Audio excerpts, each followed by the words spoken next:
गुजरात चुनाव में बीजेपी ने यूसीसी यानी यूनिफॉर्म सिविल कोड पर दांव खेला है। बीजेपी के संकल्प पत्र में यूसीसी का जिक्र है और पार्टी का वादा है कि वो यूसीसी पर बनाई गई कमेटी की रिपोर्ट को लागू करेगी। राष्ट्रीय अध्यक्ष जेपी नड्डा ने साफ कहा कि बीजेपी जो कहती है वो करती है, जो कहेंगे वो करेंगे। जेपी नड्डा ने गुजरात के लिए बीजेपी के 30 संकल्प जारी किए। तो ये बड़ी अपडेट है। आज बीजेपी ने अपना संकल्प पत्र जारी किया जिसमें सबसे महत्वपूर्ण दांव यूसीसी का जिक्र कर खेला गया और पार्टी ने ये वादा किया है कि वो यूसीसी पर बनाई गई कमेटी की रिपोर्ट को जल्द लागू करेगी। साथ ही जेपी नड्डा ने साफ कर दिया कि बीजेपी जो कहती है वही करती है। तो ये बड़ी अपडेट इस वक्त की। जो हमारी समिति बनी है गुजरात में यूनिफॉर्म सिविल कोड का, उस कमेटी का रिकमेंडेशन अक्षरशः हम लागू करेंगे। इसको ये अपने घर के पास सिर्फ देसी मुर्गियों को पालकर हर साल 6 लाख कमा रहे हैं। आप भी ये करना चाहते हो तो फ्रीडम ऐप को अभी डाउनलोड कीजिए।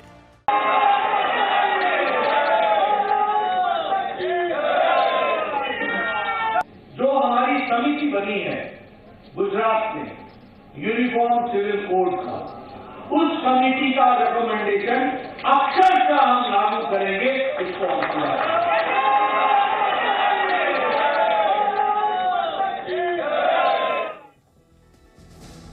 तो क्या क्या ऐलान किया है अपने संकल्प पत्र के जरिए बीजेपी ने, ये आपको हम बता रहे हैं। कृषि इंफ्रास्ट्रक्चर के लिए 10,000 करोड़ के आवंटन की बात कही गई है। महिलाओं को 5 साल में 1 लाख रोजगार देने का वादा इस संकल्प पत्र में किया गया है बीजेपी की तरफ से।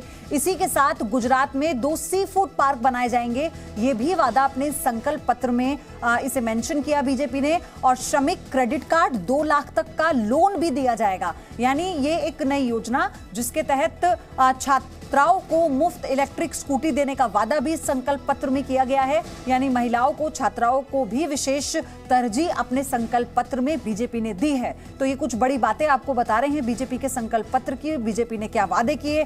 पहला चरण 1 तारीख को है, दूसरा 5 तारीख को है मतदान का और फिर 8 तारीख को नतीजे आएंगे। अब इसी के मद्देनजर बहुत ध्यान से इस पूरे संकल्प पत्र को बीजेपी ने तैयार किया है। इसी के साथ ही बीजेपी ने गुजरात में आतंकी संगठनों, स्लीपर सेल की पहचान करने और उन पर एक्शन के लिए एंटी रेडिकलाइजेशन सेल बनाने का वादा किया है। ये बड़ी अपडेट आपको बता दें। इसको लेकर हालांकि पहले भी प्रधानमंत्री खुद जिक्र कर चुके हैं और अब ये बड़ी खबर, आतंकी संगठनों, स्लीपर सेल की पहचान करने और उन पर एक्शन के लिए एंटी रेडिकलाइजेशन सेल बनाने का वादा भी अपने संकल्प पत्र में किया गया है। तो ये भी एक और बड़ा दांव खेला है अपने संकल्प पत्र के जरिए बीजेपी ने। इसके बहुत मायने आप समझ सकते हैं क्योंकि गुजरात में जो आतंकी संगठनों की सक्रियता पाई जाती है या फिर बॉर्डर एरिया में स्लीपर सेल, घुसपैठिए की भी सक्रियता पाई जाती है, उसी को लेकर ये एक और बड़ा दांव है अपने संकल्प पत्र के जरिए जो बीजेपी ने खेला। एक्शन के लिए एंटी रेडिकलाइजेशन सेल बनाने का वादा अपने संकल्प पत्र में किया है। यानी चरमपंथ के खिलाफ अब सेल बनाई जाएगी और इसी को लेकर पूरी प्लानिंग की जा रही है। बहुत ही ज्यादा आप कह सकते हैं कि एक बहुत बड़ा कदम भी होगा और इसी के साथ ये एक बड़ा मैसेज भी है उन राज्यों के लिए या अपने उन विरोधियों के लिए जो ऐसे मामलों पर सरकार को घेरते हैं, केंद्र सरकार को घेरते हैं। तो गुजरात के संकल्प पत्र के जरिए ये एक बड़ा मैसेज भी देने की कोशिश की गई है। ये महज एक डॉक्यूमेंट नहीं है और देश और दुनिया भी और गुजरात के पत्रकार भी इसको सिर्फ एक डॉक्यूमेंट नहीं देखते। वो जानते हैं कि जो कहा है वो किया है और जो कहेंगे वो करेंगे। ये ताकत है तो भारतीय। जो हमारी समिति बनी है गुजरात में यूनिफॉर्म सिविल कोड का, उस कमेटी का रिकमेंडेशन अक्षरशः हम लागू करेंगे। इसको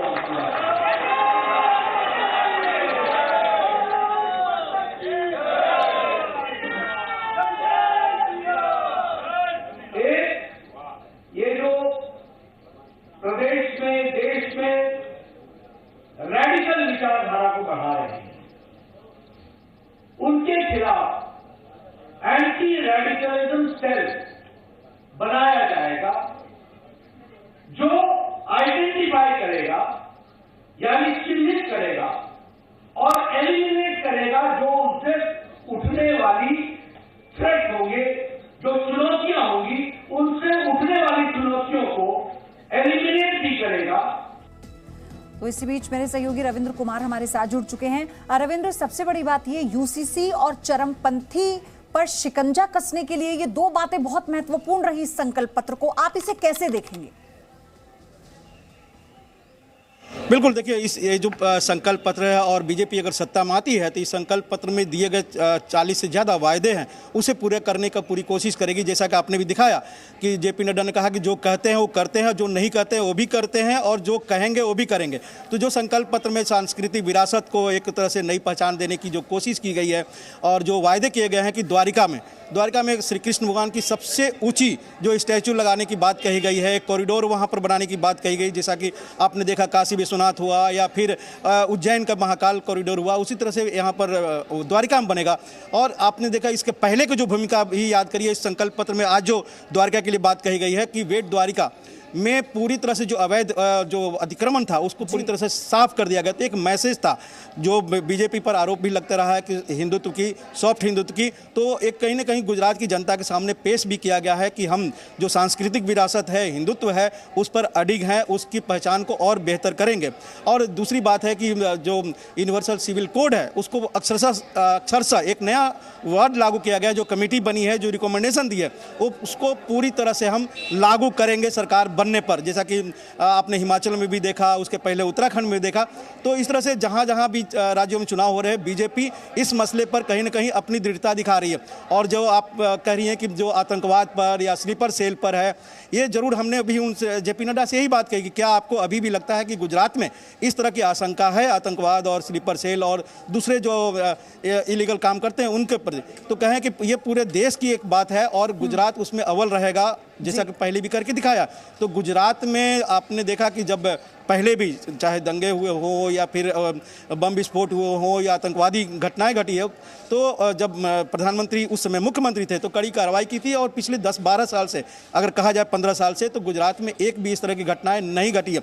लेकिन स्लीपर सेल ऐसा होता है जो सोया रहता है और कब क्या कुछ कर दे उस पर कार्रवाई जरूर होनी चाहिए। तो अलग से एक सेल बनाया जाएगा। हालांकि यहाँ पर एटीएस है और गुजरात के एटीएस के बारे में कहा जाता है कि काफी सक्रिय रहता है, काफी कारगर रहता है गुजरात से, गुजरात के संकल्प पत्र के जरिए, क्योंकि इसे हमें राष्ट्रीय स्तर पर भी देखना होगा। तो गुजरात में किसके कितने वोट हैं ये भी आपको हम समझा रहे हैं। जो सियासी समीकरण है, ओबीसी 92%, क्षेत्रीय 16%, आदिवासी 11%, मुस्लिम 10% और दलित वोट है 7%। तो आप समझिए कि ओबीसी कितना बड़ा रोल प्ले करने वाले हैं इस पूरे चुनाव में, यानी किसकी सरकार बनेगी ये एक बड़ा तबका है ओबीसी का जो तय करेगा।